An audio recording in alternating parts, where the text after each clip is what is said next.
மூத்த பத்திரிகையாளர் வெங்கடேஷ் சார் நம்மளோட இணைஞ்சிருக்காரு. வணக்கம் சார். வணக்கம் சார்.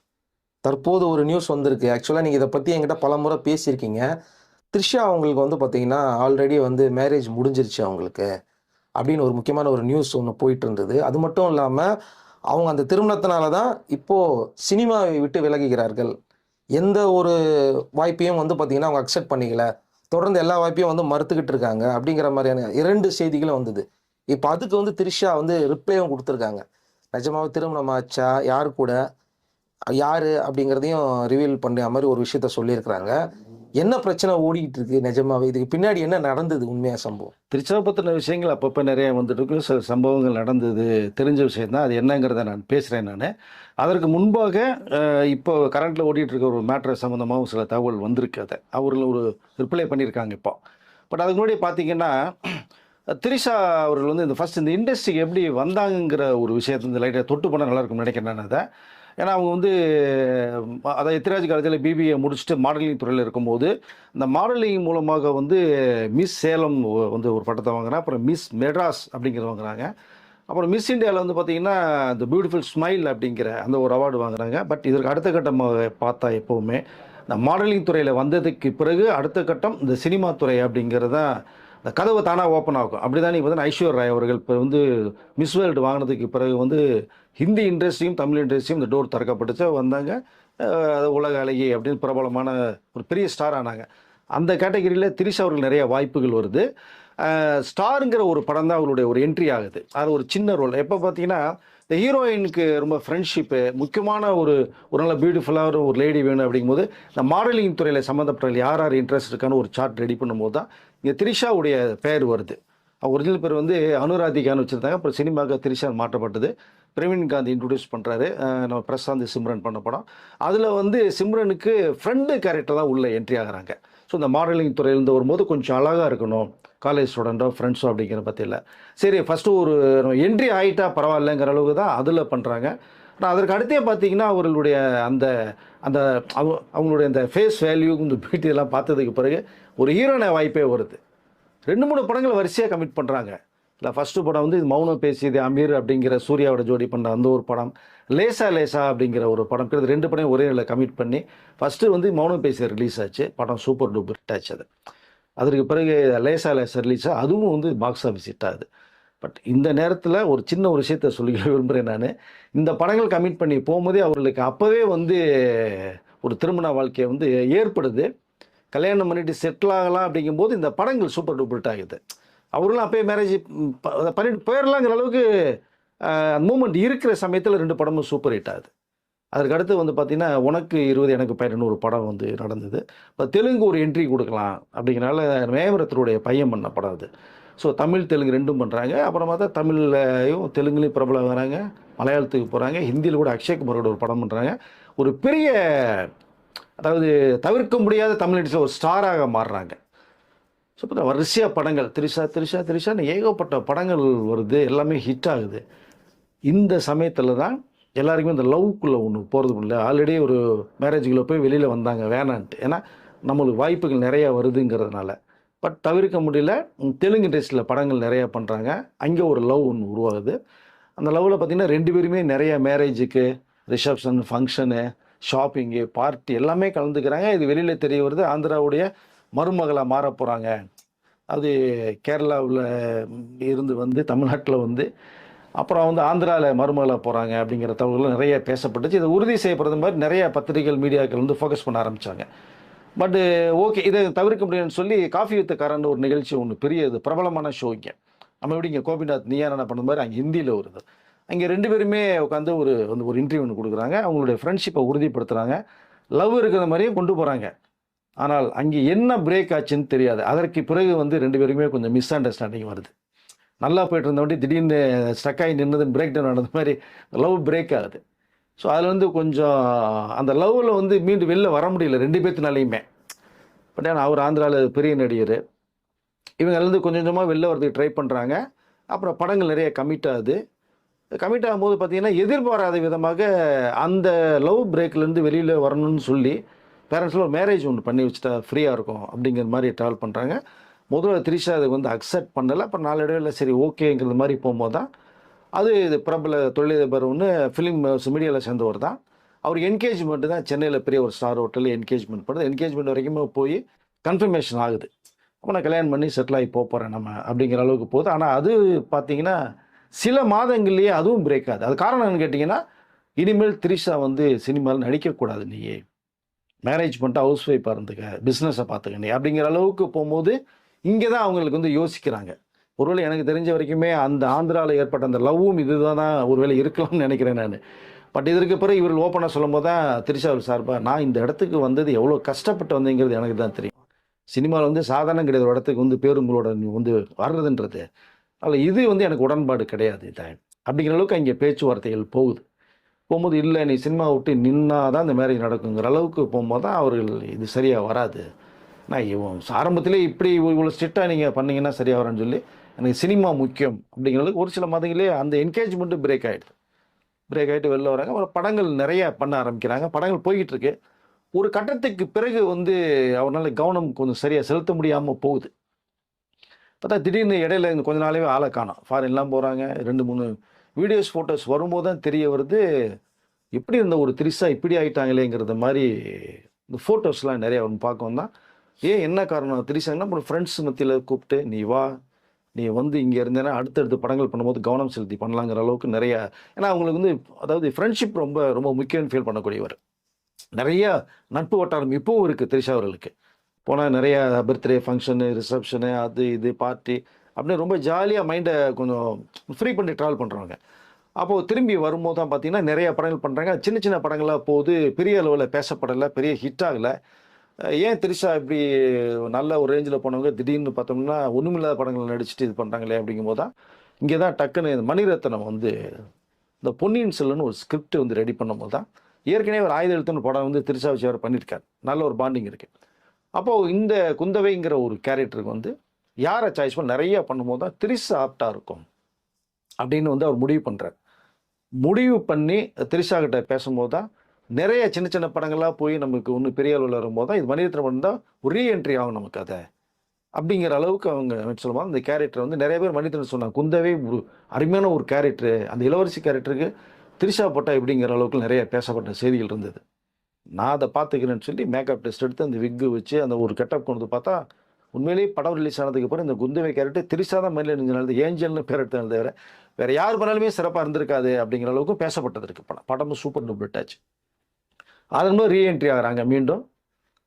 பட் இங்கே மீண்டும் ஒரு விஷயம் நடக்குது.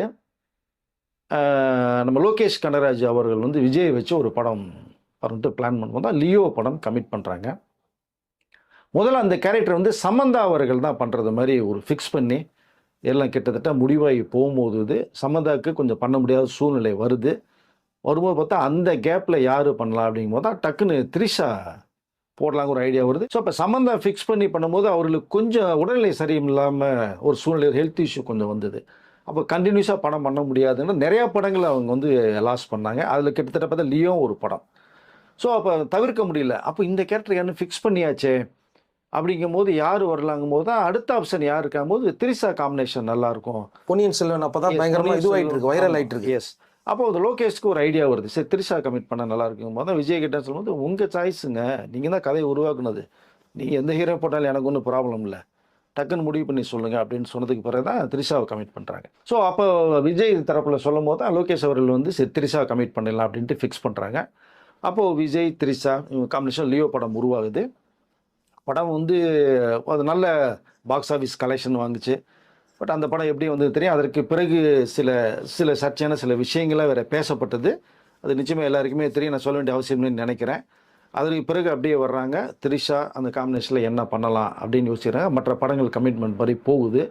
இந்த நேரத்தில் கோட் ஒரு படம் வந்து பண்ணுறாங்க. அதில் ஒரே ஒரு டான்ஸுக்கு வந்து யார் பண்ணலாம் அப்படிங்கும்போது அங்கே மீண்டும் திரிஷா அந்த டான்ஸுக்கு பண்ணால் நல்லாயிருக்கும் அப்படிங்கிற அளவுக்கு பேசப்படுது. அதுக்குள்ளே வர்றாங்க, அந்த டான்ஸும் வந்து சமைக்கப்படுது. இதற்கு பிறகு தான் சில விஷயங்கள் இன்னும் பேசப்பட்ட ஒரு சம்பவம் இருக்குது. இதுதான் திரிஷாவுடைய ஒரு என்ட்ரியாகி வரும்போது இங்கே இப்போது திடீர்னு ஒரு விஷயத்தை கொளுத்தி போட்டாச்சு. திரிஷா வந்து பிரபல தொழிலதிபரை கல்யாணம் பண்ணிவிட்டு போயிட்டாங்க, இனிமேல் படங்கள் பண்ண மாட்டாங்க, இதோட முடிந்தது அவர்கள் திரையுலக வாழ்க்கை அப்படிங்கிற ஒரு செய்தி வந்து நேற்று வந்துருச்சு. இதுதான் இப்போ நம்ம பேசுறதுக்கான ஒரு காரணம் இதுதான். இப்போ அதற்கு வந்து பதிலடியாக திரிஷா அவர்கள் சார்பில் வந்து இன்ஸ்டாவில் பதிவு போட்டிருக்காங்க. இந்த மாதிரி கட்டுக்கதைகள் நிறைய அப்பப்போ என் பேரில் சொல்லிகிட்டே இருக்காங்க, வதந்திகள் பரப்பிட்டே இருக்காங்க. நான் வந்து யாரையும் கல்யாணமும் பண்ணலை, நான் தொடர்ந்து இந்த படங்கள் பண்ண தான் போகிறேன், நான் நடிக்க மாட்டேன்னு சொல்லி யார் சொன்னது அப்படிங்கிற அளவுக்கு அவங்க ஒரு முற்றுப்புள்ளியை வச்சுட்டாங்க. இப்போ அதை கிட்டத்தட்ட எனக்கு தெரிந்த வரைக்குமே அவர்கள் வந்து நடிக்க மாட்டாங்கன்ற ஒரு விஷயத்தை தான் நம்ம ஏற்கனவே 2 இன்டைரக்டாக கூட நம்ம சொல்லியிருப்போம். நம்ம அதை தொடர்ந்து படங்கள் தான் பண்ணிட்டு இருப்பாங்க அப்படிங்கிறது தான். ஏன்னா இது இன்னொரு பக்கம் நீங்கள் திருப்பி பார்த்தீங்க அப்படின்னா அவருடைய லைஃப் ஸ்டைலே வேறு, ஒரு வெஸ்டர்ன் கலாச்சாரத்திலே இருக்கக்கூடியவர் அவங்க. ஆரம்பத்துலேருந்து இன்ன வரைக்குமே அவருடைய நட்பு ரொம்ப முக்கியமாக. திடீர்னு நம்ம பார்த்தோன்னா ஒரு பார்ட்டினா வெளியில் போயிடுவாங்க, வெளிமாநிலங்களுக்கு போயிடுவாங்க, ஜாலியாக ஃப்ரெண்ட்ஸோட என்ஜாய் பண்ணுவாங்க. அப்புறம் அவங்களுடைய ரொம்ப வளர்ப்பு பிராணியான பார்த்தோம்னா அந்த நாய்க்குட்டிகளோட தான் அவங்களுடைய முக்கியமான பாதி வாழ்க்கையே போகுது.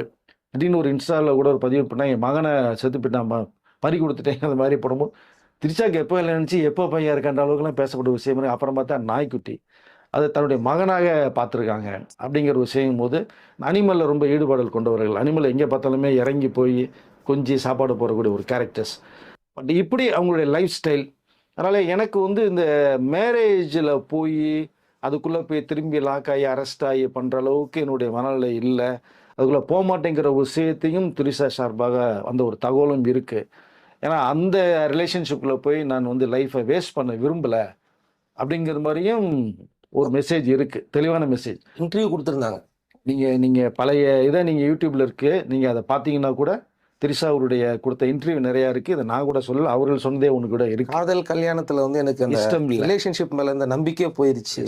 அதனால் கிட்டத்தட்ட பார்த்தோம்னா இந்த இது கேட்டதுக்கு பிறகு சில பேர் கேட்கலாம், அப்போ ஒரு விஷயம் ஓடிட்டு இருக்கே, இப்போ அது லவ் இல்லையா இது இல்லையா அப்படின்னு கூட கேட்கலாம். அது இல்லை, அது சில காரணங்களுக்காக போய்கிட்டு இருக்கு, அதுக்குள்ளே போக விரும்பலை நான் அதை. அது இவர்களுடைய ஸ்டேட்மெண்ட்டை பார்த்தா அந்த லவ்க்குள்ளே, மேரேஜுக்குள்ளே, அந்த ரிலேஷன்ஷிப்புக்குள்ளே நான் போக விரும்பலை, மொத்தத்தில் ஒரு அடிமையாக இருக்கிறதுக்கு விரும்பலைங்கிற மாதிரி தான் அவர்களுடைய தரப்பில் ஒரு செய்தி வருது. அதை அப்படி இருக்கும்போது இப்போ இந்த மாதிரி தகவலுக்கு ஒரு முற்றுப்புள்ளி வைக்கிறது மாதிரி ஒரு விளக்கத்தை வந்து இப்போ ஒரு திரிஷா சொல்லியிருக்காங்க. இதற்கு பிறகு என்னென்ன நடக்க போகுது அப்படிங்கிறது வந்து ஒரு விஷயம் இருக்கும். ஏன்னா என்ன நாளைக்கு இன்ன வரைக்குமே இந்த செய்தி, நாளைக்கு ஒரு மாற்றம் ஏற்பட்டால், மாற்றம் வந்தால் கண்டிப்பாக நம்ம சத்தியம் நம்ம பேச போகிறோம், நேரில் சொல்ல போகிறோம்.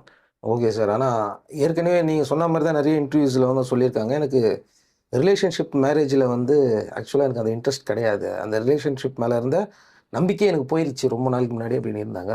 ஸோ அதனால தான் நான் ஸ்டாப்பாக திரிஷா வந்து படத்தில் நடிப்பாங்க, இதோட அவங்க ஸ்டாப் பண்ண போகிறது இல்லை அப்படிங்கிறது இருக்குது. அது அவங்களோட பெரிய பேஷனாக வச்சுருந்தாங்க. சர்ச்சைகள்னாலே திரிஷா அப்படிங்கிற ஒரு பேரே இருந்தது சார். நிறைய நீ கடந்த காலங்கள் ஒரு 10 வருடங்களாக நீ திருப்பி பார்த்தீங்க அப்படின்னா எது நடந்தாலும் திரிஷான்றதெல்லாம் பேசப்பட்டிருந்தது. ஐ மீன் என்னென்னா ஃப்ரெண்ட்ஸோட ஜாலியாக இருக்கிறவங்க, அவருடைய சக தோழிகள் இருக்காங்க. அதான் சொன்னேன் இல்லையா, திரும்ப தான் சொல்லணும், நம்ம ஒரு ஃபங்க்ஷன்னா உடனே போயிடுவாங்க, ஊருக்குன்னா போயிடுவாங்க, மேரேஜ்னா போயிடுவாங்க. இப்போ கூட மும்பை போயிட்டு அந்த ஒரு விஷயமும் உங்களுக்கு இருக்குது. அதனால் அப்படியே போகிறவங்க. பட் இந்த இதுக்குள்ளே மீண்டும் வந்து ஒரு மேரேஜ் லைஃப்பில் போய் அரெஸ்ட் ஆகி அவங்க பண்ணுவாங்களாங்கிறது மிக ஒரு கேள்விக்குறியாக தான் இருக்குது. இன்னொன்று சொல்கிறாங்க, இப்போ நிறைய விஜய் சாரோட திரிஷாவை வச்சு தான் அவங்க தான் திருமணம்லாம் பண்ண போகிறாங்க, திருமணமே ஆயிடுச்சு அப்படிங்கிற மாதிரிலாம் சொல்லிகிட்டு இருந்தாங்க. ஆனால் உள்ளுக்குள்ளே இண்டஸ்ட்ரியில் கேட்கும்போதோ விஜய் சாரோடைய மைண்ட் செட்டு, அவருடைய ஸ்டைலுங்கிறதே வேறங்க, இவங்களுடைய மைண்ட் செட்டு ஸ்டைலுங்கிறது வேறு, 2 பேரோட டார்கெட் வேறு. அப்படி இருக்கும்போதோ எங்களுக்கு தெரிஞ்சு இது வெறும் நியூஸாக தான் இருக்கும் அப்படின்றாங்களே, உண்மையா சார்? இல்லை, நல்ல ஒரு ஃப்ரெண்ட்ஷிப் பாண்டிங்கில் இருக்காங்க, அவ்வளோதான் சுருக்கமாக சொல்ல முடியும். பட் இது மற்றவர்கள் பார்வைக்கு எப்படி எடுத்துக்கலாம் நம்ம. ஆனால் ஒரு பெரிய ஒரு பிரச்சனை பூதகரமாக வெடிச்சிருக்கு. ஆனால் அவர்கள் தரப்பில் வந்து கோர்ட்டு கேஸ் போயிருக்க தவிர இன்னும் பேர் அவங்க இன்னும் சொல்லலை. அதனால் ஒரு விழாவுக்கு கூட்டிகிட்டு வந்ததுனால தான் இவ்வளோ பெரிய சர்ச்சைகள் ஆச்சு. அது வந்து நம்ம தவறுன்னு தான் சொல்ல முடியும், விஜய் மேலேயும் தவறு தான் சொல்ல முடியும், திரிஷா மேலேயும் நான் தவறு தான் சொல்ல முடியும். எது நீ தவறு பண்ணுங்களை நியாயப்படுத்த முடியாது. பட் அது பண்ணாமல் இருந்திருந்தாங்கன்னா சிறப்பாக இருந்திருக்கும். அது இந்த அளவுக்கு பெரிய ஒரு விஷயமாக பார்க்கப்பட்டிருக்காது, பேசப்பட்டிருக்காது. பட் பண்ணிட்டாங்க, அது ஒரு நட்பின் காரணமாக அப்படிங்கிறத அவங்க தரப்பில் சொல்கிறது. ஆனால் பார்க்கலாம் என்ன நடக்குதா. பட் விஜய் தரப்பில் அவருடைய இலக்கு வேறையாக இருக்குது இப்போ. அது ஏன்னா அவர் ரொம்ப சைலண்ட்டாக இருக்கிறவர், அவர் வந்து மோஸ்ட்லி வந்து ஒரு குறிப்பிட்ட 2-3 பேர்கிட்ட தான் பேசுவார். ஸோ அப்படி இருக்கக்கூடிய ஒரு நபர் அவர் வந்து 7 o'clockலாம் டிஃபன்லாம் முடிச்சுட்டு அப்படி இருக்கிற ஒரு இவங்களுடைய லைஃப் ஸ்டைலே வேற. இவங்க எப்பவுமே ஃப்ரெண்ட்ஸ் கூட வெளில போகிறது வர்றது இப்படி இருக்கும்போதோ எப்படிங்க நீங்கள் சிங்க் பண்ணுறீங்கன்னு கேட்குறாங்க. அதனால தான் ஒரு கரெக்டாக ஒரு 6-7 மணிக்கெல்லாம் ஃபுட்டு எடுத்துக்கிறாராம். ஈவினிங் நைட் டின்னர்லாம் நம்ம இப்போ 9 மணி 10 மணிக்கெல்லாம் சாப்பிட்றோம். அவர் 7 மணிக்கெல்லாம் சாப்பிட்றாரு. ஒரு 8-8:30 படுத்து தூங்கிடுறாராம். அவருடைய லைஃப் ஸ்டைல் மாறிடுச்சு. அப்போ அவருடைய இலக்கு வேற மாதிரி இப்போ போயிட்டுருக்கு. அதனால் இங்கே ஒரு நட்பு இருக்குது. அது அது வந்து எப்படி இருக்குங்கிறத வந்து அவர்கள் தான் சொல்லணும் தெளிவாக. பட் ஆனால் இதற்கு பிறகு இவர்கள் இப்போ அப்படியே பார்த்தா நேர் கான்ட்ராஸ்ட். திடீர்னு ஃபங்க்ஷனாக வெளில போயிடுவாங்க, ட்ராவல் பண்ணுவாங்க. அதிகமாக ட்ராவலிங்லேயே இருக்கிறாங்க. ஆமாம். அப்போ அப்போ எப்படி ஒர்க் அவுட் ஆகுங்கிறது நமக்கு தெரியல அது. அதனால் ஒவ்வொருத்தருடைய லைஃப் ஸ்டைல் வேறு மாதிரி இருக்குது. 2 பேரோட லைஃப் ஸ்டைலும் டோட்டலாக வேறு மாதிரி இருக்கு. எஸ். ஆனால் இங்கே பேசப்படுறது வந்து வேறு இருக்குது. இதுக்கு முற்றுப்புள்ளியை நான் வச்சுக்கிறேன், பார்த்துக்கிறேன்னு விஜய் தரப்பில் சொல்லிட்டார். அது இந்த தேர்தல் நேரத்துலனால இது ரொம்ப பத்தி எரியுது எரியுது. பயங்கரமா. இது தேர்தல் வரைக்கும் தான் பரவாயில்ல பேச. தேர்தலுக்கு பிறகு வந்து எது எது நடக்குங்கிறத நம்ம பொறுத்துட்டு தான் பார்க்கணும். நான் இது சம்பந்தமாக விஜய் அவர்கள் என்னுடைய பிரச்சனை பார்த்துக்கிறேன்னு சொன்னது மாதிரி திரிஷாவும் ஒரு ஒரு ஸ்டேட்மெண்ட் கொடுத்தாங்கன்னா சிறப்பாக இருக்கும். இங்கே கிட்டத்தட்ட அந்த இந்த ஸ்டேட்மெண்ட்ல க்ளோஸ் பண்ண மாதிரி தான் இருக்குது எல்லாம் இருக்கு. ஆனால் இன்னும் கொஞ்சம் டீட்டெயில் எக்ஸ்போஸ் பண்ணாங்கன்னா தெளிவாக இருக்கும். மற்றவர்களுடைய எல்லாமே என்னன்னு கேட்டிருக்கிற கேள்விக்கு ஒரு முற்றுப்புள்ளி வச்சது மாதிரி இருக்கும். ஏன்னா இது அதுக்குள்ள வந்து பாத்தீங்கன்னா லெஃப்ட் ரைட் எல்லாம் போட்டு கண்ணெல்லாம் வச்சு அது எங்கெங்கேயோ போயிடுச்சு ஆக்சுவலா. ஸோ அதனால தான் நம்ம கேட்டோம் ஆக்சுவலா. அவங்களுடைய மைண்ட் செட்டு வேற, 2 பேரோட டார்கெட்ஸே வேற மாதிரி இருக்கு. இது எப்படி ஒரே இடத்துல வச்சு பேசுறாங்க அப்படிங்கிறது நம்ம தெரியல ஆக்சுவலா. பட் ஆனால் இந்த நேரத்தில் அது ஒரு ஹீட் ஆஃப் த மூமெண்ட்டாக வச்சுக்கலாம். இல்லை, விஜயோட அரசியல் வாழ்க்கை ஒன்று இருக்கு இல்லையா, அதை கொஞ்சம் க்ளோஸ் பண்ண கூட நிறைய பேருடைய விருப்பமாகவும் இருக்குது. விஜய் பிடிக்காத நிறையா பேசுகிறாங்க, நீங்கள் பார்த்துட்டு இருப்பீங்க. அரசியல் எதிரின்னா கிட்டத்தட்ட கூட இருக்கிறவங்களும் சில பேர் எதிரியாக மாறுறாங்க. அப்படி இருக்கும்போது வந்து இங்கே எப்படியாவது காலி பண்ணலாம் அப்படிங்கிற ஒரு ஒரு கண்ணோட்டமும் இருக்குது. ஒரு சின்ன ஆயுதம் கிடைச்சிருக்கு, அதை வச்சு எஸ், அதை வச்சு இப்போது அதான் சிறு துரும்பும் பல்குத்து வரும் பேர் அந்த துரும்பை வச்சுக்கிட்டு விளையாடுறாங்க. பட் இதை நான் பார்த்துக்கிறேன்னு தெளிவாக சொல்லிட்டார். ஓகே, அந்த குடும்பத்து பிரச்சனை அது ஏப்ரல் 20ஆம் வரப்போது. அதுக்கு மேலே ஒரு டேட் வாங்கிட்டு மே மாதம் போய் அது என்னன்னு பார்த்து கிளியரன்ஸ் கொடுப்பாருன்னு வச்சுங்க. இதற்கு ஒரு முட்டுப்பில் நான் பார்க்குறேன்னு சொன்னது மாதிரி மீண்டும் சொல்லிக்கிறேன். திரிஷாவும் வந்து விளக்கத்தை கொடுத்தாங்கன்னா சிறப்பாக இருக்குன்னு தான் நான் நினைக்கிறேன். கொடுக்கணும், கொடுத்தே தீரணும். அது உன் கடமையாக நான் சொல்லிக்கல விரும்புகிறேன். ஓகே சார், நிறைய விஷயங்களை வந்து ஷேர் பண்ணீங்க. ஆனால் இப்படி ஒரு விஷயம் வரப்போகுது அப்படிங்கிறது நீங்கள் ஒரு வாரமாக என்கிட்ட சொல்லிட்டு இருக்கீங்க. அவங்க வந்து அவங்கள பற்றி ஏதாவது ஒரு நியூஸ் வரும், நீங்கள் வெயிட் பண்ணி பாருங்க இப்போ வேணாம் அப்படிங்கிறத நீங்கள் எதாவது முன்கூட்டியே சொல்லியிருந்தீங்க. கண்டிப்பாக இந்த ஒரு வாரத்துக்குள்ளே வரும் சார், நீங்கள் பாருங்கள், அவங்க ஸ்டேட்டஸ் போடுவாங்க நீங்கள் சொல்லிட்டு இருந்தீங்க. ஸோ அதே மாதிரி நடந்தது. ஓகே, கமெண்ட் செக்ஷனில் வந்து அவங்களே வந்து இது வந்து கரெக்டாக தப்பா உங்களுக்குள்ளே என்ன மைண்ட் செட்டில் போயிட்டுருக்கு அப்படிங்கிறத அவங்களே வந்து சொல்லுவாங்க. பார்த்துட்ருக்க வியூவர்ஸ்க்கே தெரியும் என்ன அப்படிங்கிறத. நெக்ஸ்ட் வீடியோவில் மீண்டும் சந்திக்கலாம். அடுத்த திரிஷா எப்போ அறிக்கை விடுவாங்கிறத நெக்ஸ்ட் வீடியோவில் சொல்லலாம் சார். அதான், அதாவது விரைவில் வரும், எழுதி வச்சுங்க. ஓகே சார், நன்றி சார். நன்றி சார்.